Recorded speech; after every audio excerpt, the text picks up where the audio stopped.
ഒരു സീൻ നന്നാവാൻ വേണ്ടിയിട്ട് വീണ്ടും വീണ്ടും വീണ്ടും വീണ്ടും വീണ്ടും അത് ചെയ്ത് നോക്കിയിട്ട് ഒരു തൃപ്തി വരില്ല ഷാനുവിന്. അങ്ങനെ വർക്ക് ചെയ്തുകൊണ്ടിരിക്കും. ആ പെർഫെക്ഷന് വേണ്ടിയിട്ടുള്ള ക്വസ്റ്റ് ഉണ്ടല്ലോ, അതാണ് എനിക്ക് ഭയങ്കര രസമായിട്ട് തോന്നിയിട്ടുള്ളത്.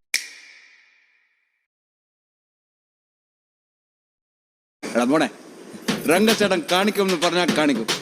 അമ്പാൻ തുറസി തരാം. എന്നായാലും ഇന്നും നാളെയും കണ്ട MLA യുടെ വീടിന്റെ വഴിയൊക്കെ ഫ്ലെക്സ് കൊണ്ടുവന്നാണ്.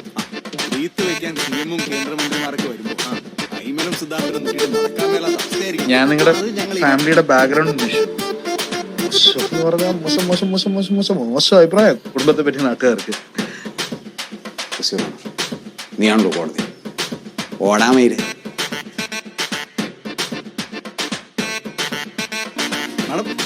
കണ്ണാടി